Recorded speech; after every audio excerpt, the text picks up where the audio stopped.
माघ मास का महात्म्य दूसरा अध्याय। राजा के ऐसे वचन सुनकर तपस्वी कहने लगा कि हे राजन, भगवान सूर्य बहुत शीघ्र उदय होने वाले हैं, इसलिए यह समय हमारे लिए स्नान का है, कथा का नहीं। सो आप ठनान करके अपने घर को जाओ और अपने गुरु श्री वशिष्ठ जी से इस महात्म्य को सुनो।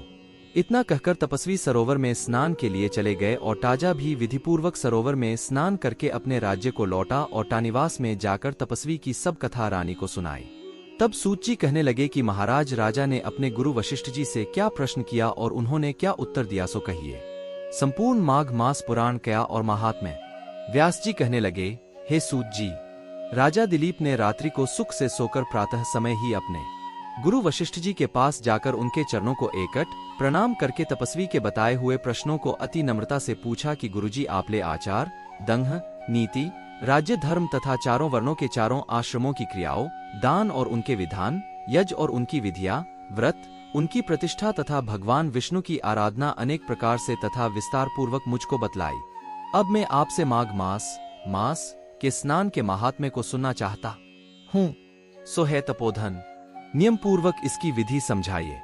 गुरु वशिष्ठ जी कहने लगे कि हे राजन, तुमने दोनों लोकों के कल्याणकारी, वनवासी तथा गृहस्थियों के अंतःकरण को पवित्र करने वाले माघ मास के स्नान का बहुत सुंदर प्रश्न पूछा है।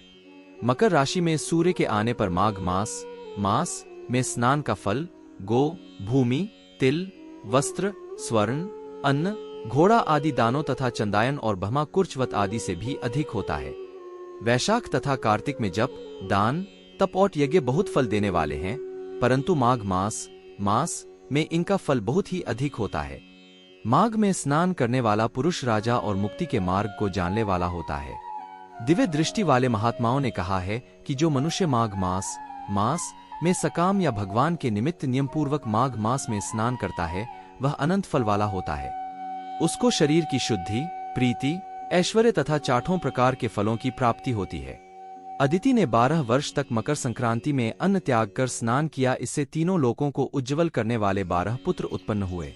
माघ में स्नान करने से ही रोहिणी, सुभगा, अरुंधति दानशीलता हुई और इंद्राणी के समान रूपवती होकर प्रसिद्ध हुई।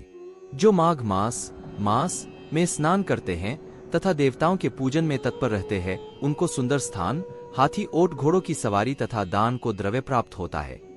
अतिथियों से उनका घर भटा रहता है और उनके घर में सदा वेद ध्वनि होती रहती है। वह मनुष्य धन्य है जो माघ मास में उनाम करते हैं, दान देते हैं तथा व्रत और नियमों का पालन करते हैं, और दूसरों के पुण्यों के क्षीण होने से मनुष्य स्वर्ग से वापस आ जाता है।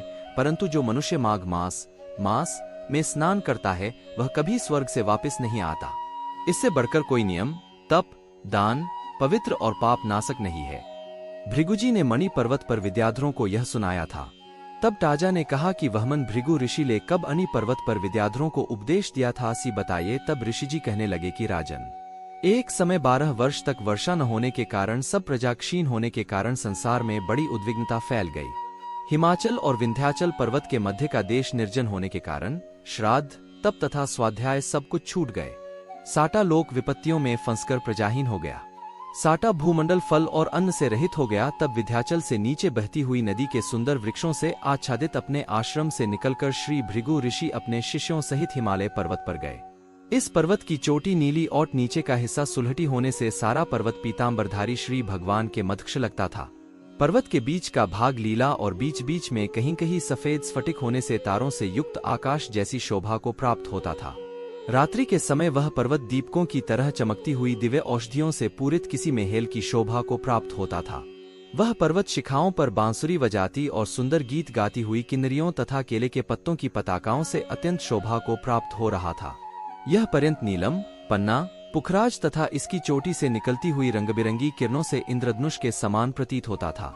स्वर्ण आदि सब धातुओं से तथा चमकते हुए रत्नों से चारों ओर फैली हुई अग्नि ज्वाला के समान शोभायमान था। इसकी कंदटाओं में काम पीड़ित विद्याधरी अपने पतियों के साथ आकर टमन करती है, और गुफाओं में ऐसे ऋषिमुनि जिन्होंने संसार के सब क्लेशों को जीत लिया है, रात दिन वेहेम का ध्यान करते हैं और कई एक हाथ में रुद्राक्ष की माला लिए हुए शिव की आराधना में लगे हुए हैं।